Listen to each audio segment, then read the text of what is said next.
Hello and welcome to Paris Games here on France 24, our nightly Olympic roundup. Over the next 25 minutes, I'll be bringing you through all the latest from day 11 here in the French capital. On the menu tonight, Olympic atmosphere, world records, and of course, we'll be previewing the women's 200-metre final, which takes place in just over an hour's time. Well, we start with some of today's top stories. 14 years old and an Olympic champion. Arisa Trew won gold in women's park skateboarding to become the first Australian woman to win a skateboarding medal at the Games. The youngster saved her best for last, delivering a gutsy and precise performance on her third and final run, and was rewarded with a huge score at La Concorde. Japan's Kokona Hiraki won silver and GB's Sky Brown took bronze. That medal comes just a day after the Briton dislocated her shoulder. Well, 15,000 kilometres from Paris, France's Coley Vast wins the men's surfing Olympic gold. The Tahitian was competing on his home waves at Teahupo'o, beating Australia's Jack Robinson, who had to settle for the silver medal.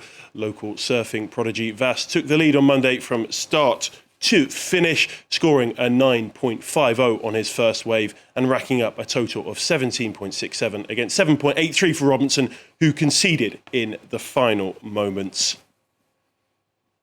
Well, let me bring in the fabulous Karim Balde, who joins us on set as always. The local boy comes good. It's such a good story, that, isn't it? The Tahitian winning at home. Yeah, that's a fairy tale to see him winning that gold medal. And that puts the spotlight on surf during those games because, as you said, it's so far from Paris, so many thousand kilometers away, that we needed that kind of story to have an interest on that, to be honest. Because in France, when it's night here in France, because the gold medal contest was at 2 a.m., 2 in the morning. So yeah, that's a fairy tale for him because he knew by heart this wave, this magnificent wave of Teahupo'o, magnificent. Even if for the finals, it wasn't so high. It was less high than expected, but still, this is a great story to tell, and for him, and for Tahiti as well, for the whole territories. And as you say, hopefully it will put it a bit on the map, because it does feel a bit forgotten, doesn't it? Because A, it's so far away, and B, as you said, most of us are sleeping while it goes on. But an incredible result there for Coley Vast, and a great result for France. Another gold medal for them, of course. Well, as we know, these athletes at the Games are competing for the ultimate prize, an Olympic gold medal. But that's not all they get if they end up on the top step of the podium. Different delegations offer varying degrees of incentives to their athletes for winning gold. Prizes range from cold, hard cash, a new house, or in some cases, even livestock. Delano de Souza tells us more. Winding up on a podium like this is one of the greatest moments at the Olympic Games. But while it may be honorific, it comes with no cash incentive. The Olympic Committee doesn't hand out prize funds for bagging a medal, and that's where home countries get to step in. For this year's Summer Games, host country France has earmarked 18 million euros in compensation. Gold medal winners like judo's Teddy Riner and young swimming sensation Léo Marchand get an 80,000 euro cash prize. Coaches and trainers too get financial rewards. Paris hands out a cash prize of 40,000 for silver medal winners and 20,000 for athletes who pick up bronze. The US, the country with the most number of medals in the tally so far, is set to pay $38,000 to gold medal winners, 23,000 for silver and 15,000 for bronze. Athletes from China get no financial compensation from the state. However, medal winners from Hong Kong who secure gold are set to receive an eye-popping $768,000. According to local media, the city's MTR rail provider is set to grant athletes who win any medal in Paris free transport for life. Malaysia has indicated its gold medal winners will get a $216,000 financial reward plus a foreign-made car. In the aftermath of the last Summer Games in Tokyo, neighboring Indonesia handed its gold medal winners homes, a plot of land, and even livestock. Well, we can cross live now to our reporter, James Andre, who is at Club France. James, it must be an incredible atmosphere there tonight. It always is, but especially given the latest result. All about the basketball tonight, isn't it, James? Yeah, all about the basketball, and actually the 3x3 basketball team, French basketball team, has just stepped on this scene here, and they are dancing in front of the public, which is, as you can see, quite hysterical. Now, you know, they won silver in their competition, just losing very narrowly to Netherlands by 1 point. It was a heart-wrenching moment for supporters, but as you can see right now, they are celebrating these athletes. Just a few minutes ago, it was France taking on Canada in quarterfinals for regular basketball. They won 82-73, which means they're moving on to the demi-final. And I can tell you here, it's sold out. People are jumping everywhere. And of course, it is an amazing atmosphere here at Club France. And James, it felt like there was a lot of skepticism even around these games, but it now feels like everyone's caught Olympic fever in Paris, doesn't it? Yeah, it does really feel like that. It seems that the French medals have made a massive difference. The fact that the opening ceremony was such a hit with people here, they thoroughly enjoyed it. They thought it was very impressive. And then just from there, it's been going up and up and up. Now, it's interesting to see there was really a change, I'd say, here at the Club France this weekend with more and more people. As I say today, you can't get a ticket. It was sold out at 4 p.m. here. And in fact, people I saw earlier on queuing outside were saying, we hope we'll get in. We want to see the champions. We want to see the athletes. We want to see the matches.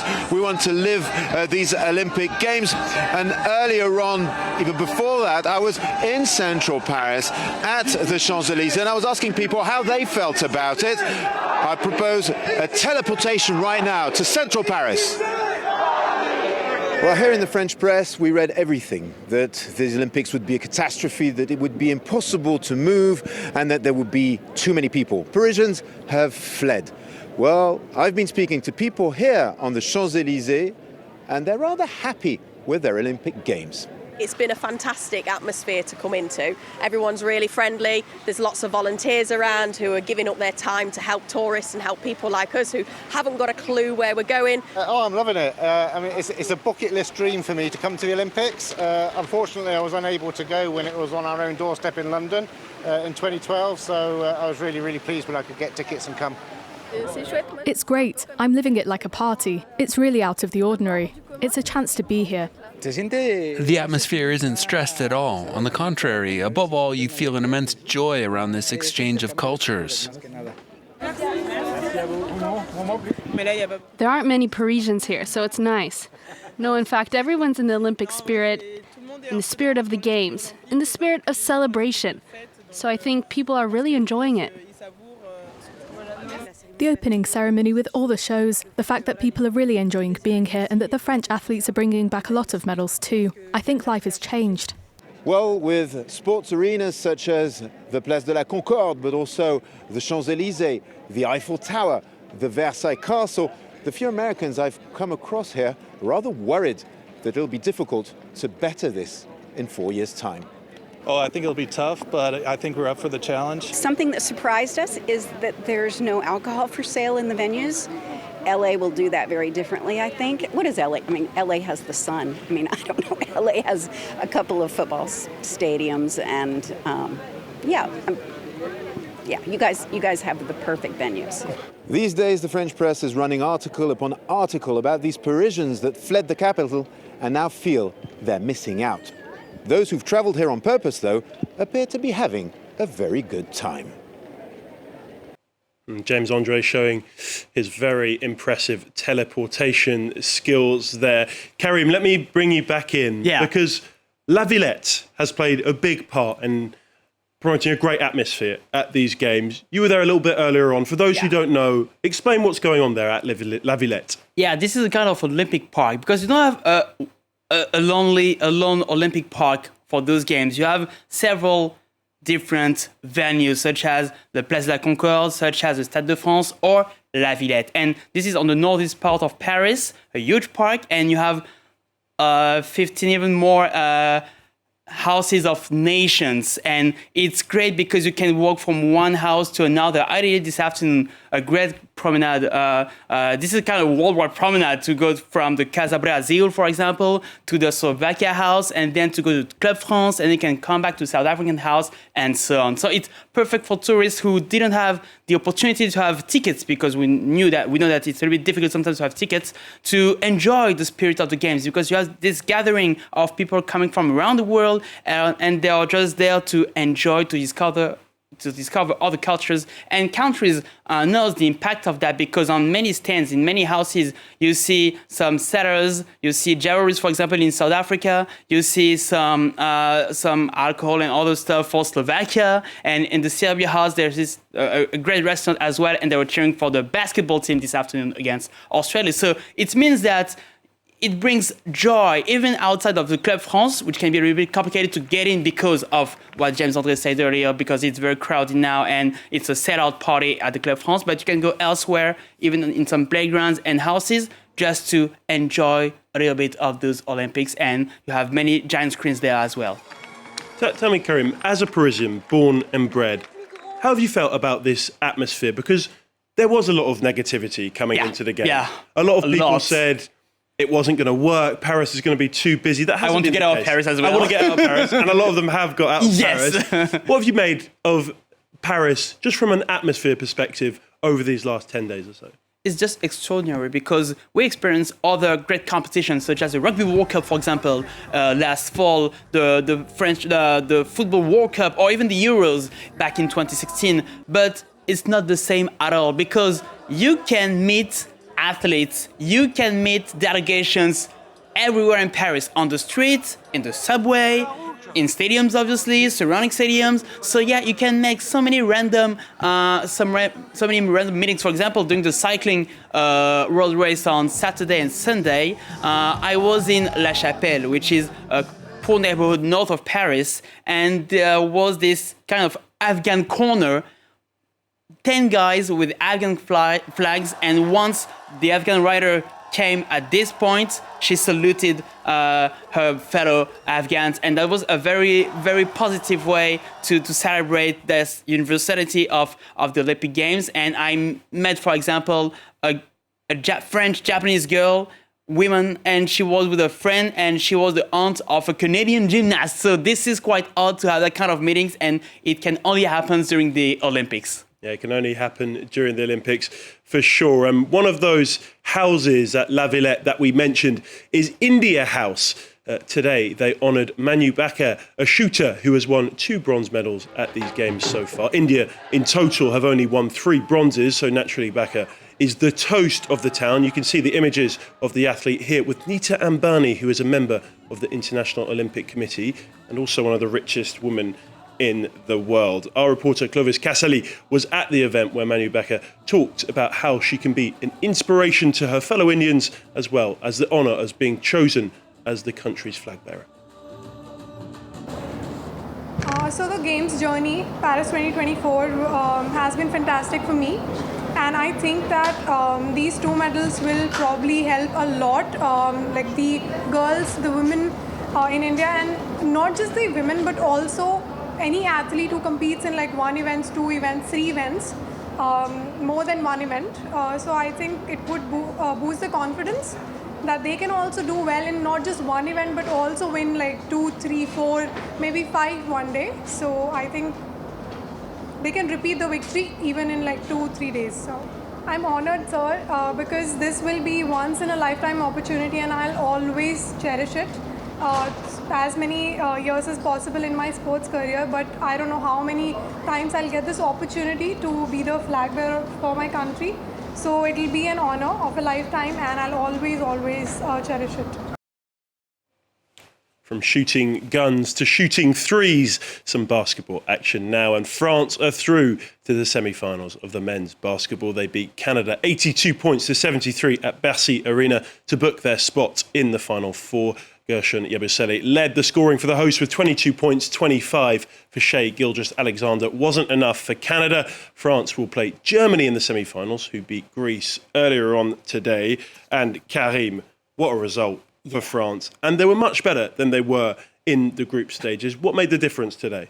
way better because they played very well defensively. And this is funny because before that quarterfinal, a player like Evan Fournier decided to clash his own coach, Vincent Collet, saying, well, we shouldn't play as in the 90s or the noughties with a kind of, let's defend first and then we can go forward. But on that game, Evan Fournier was so strong defensively, especially him, but the whole team. And you have many players who we didn't see so much for the first 3 games of the competition, and now they get out and they played beautifully. For example, Cordinier, we barely know him if we don't follow basketball every day, and he was astonishing. And also Gershon Yabusele as well, because there was the focus on Wembanyama. Obviously, he's the megastar, but we see other players of the rosters really stepping up in that crucial game. Let's not forget, it's a really good Canada side, isn't it? Yes. Full of not just NBA players, but star NBA players. Shai Gilgeous-Alexander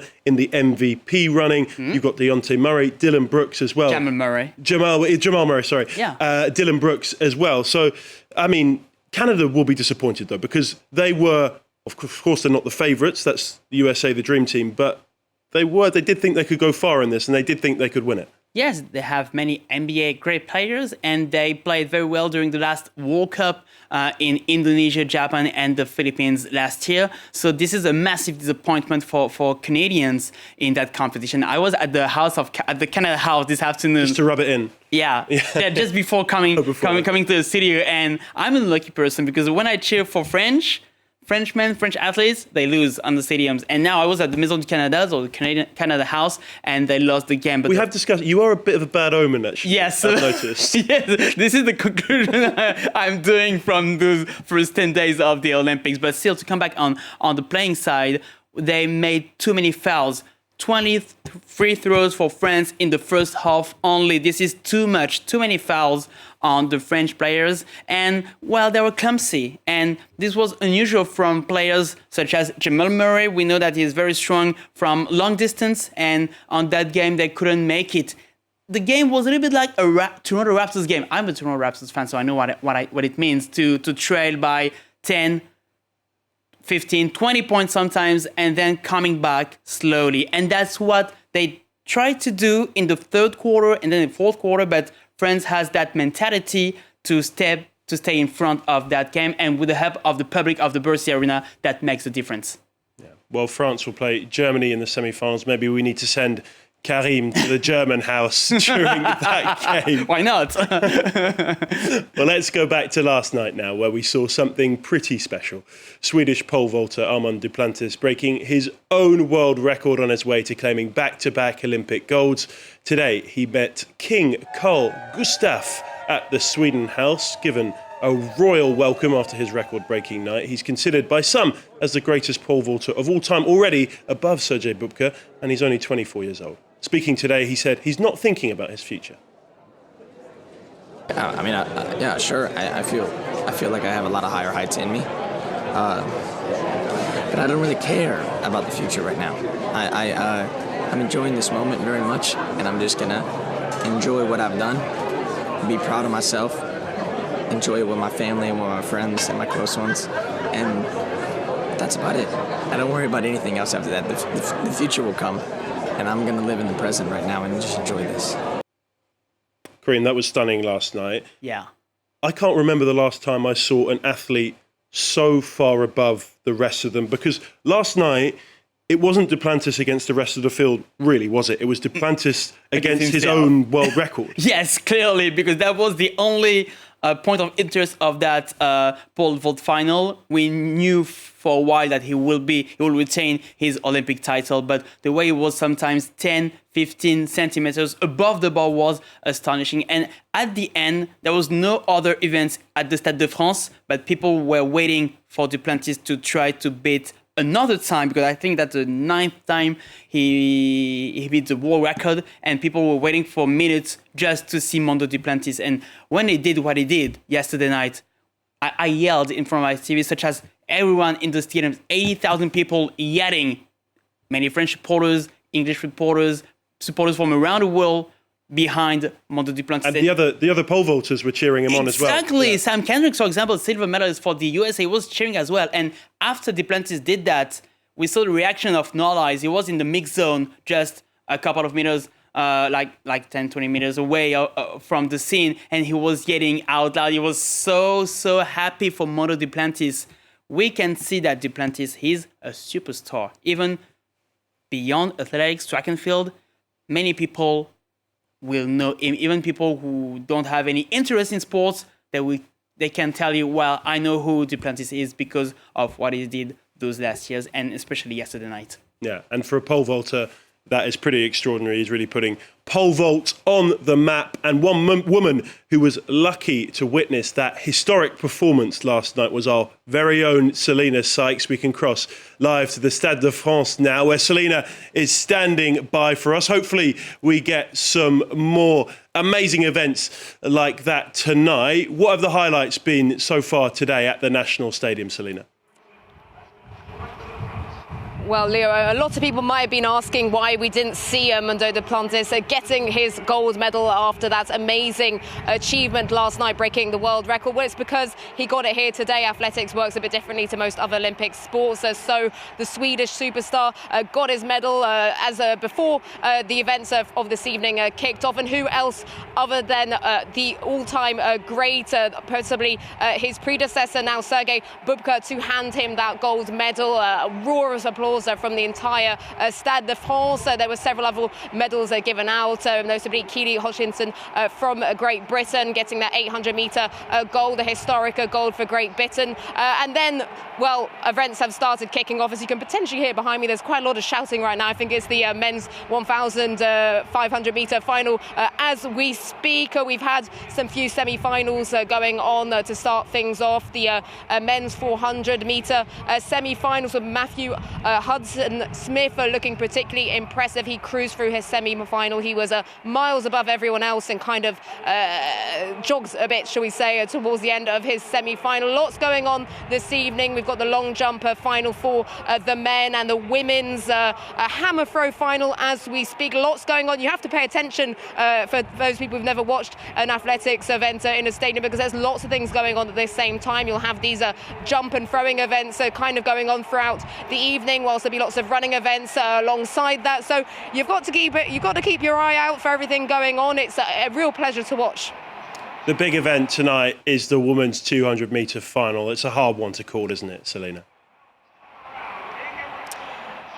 It is, Leo. I think we can maybe potentially say that Gabby Thomas is the slight favourite in this one. She qualified fastest with a time of 21.86 seconds. She'll be looking to better on that bronze from Tokyo 3 years ago. The American who's been looking impressive all season. She will be the one to beat, but of course there will be stiff competition from Julian Alfred, who of course will be hungry to complete that sprint double after that spectacular victory from her in the 100 metres final for the women, blowing everyone out. It was absolutely a stunning performance. Really surprised a lot of people here. Obviously that was St. Lucia's first ever medal, so she'll be hoping to make some more history. Some other notable athletes in this final. There's for Team GB, Dina Asher-Smith, who is a veteran really here. She'll have experience that is needed. Nigeria's Favour Ofili could also have a chance of getting maybe the bronze medal, but as you said, Leo, a lot of competition in this women's 200-metre final. And I'd just quickly like to add, if we have time, there's been a lot of comments over the fact that before the men's 100-metre final there was that really amazing light show, that spectacle that wowed everyone in the Stade de France. Well, I was there the night before for the women's 100-metre, and a lot of people pointed out, myself included, that there was no spectacle, no show ahead of that women's 100-metre sprint. It's quite disappointing to see from organisers. I think they've realised that they have missed the trick and they have messed up, because they've already announced that bracelets have been handed out this evening, and we can expect a light show of similar spectacle for the women's 200 metres. A good spot by organisers, because I think a lot of people were quite disappointed by that. Selina Sykes will be across the athletics all night for us. Thanks very much, Selina. Well, let's end, as we always do, by showing you our photo of the day. Look at that. A whale rears its head in the background. You can see one of the women's surfers in the foreground there. This is in Tahiti of course. What a stunning image. Well, that's it. We're out of time. Karim Balde, thank you very much. We'll be back again at the same time tomorrow, of course. And thank you, everyone, for watching. In the meantime, stay tuned for more world news on France 24 in just a few minutes' time.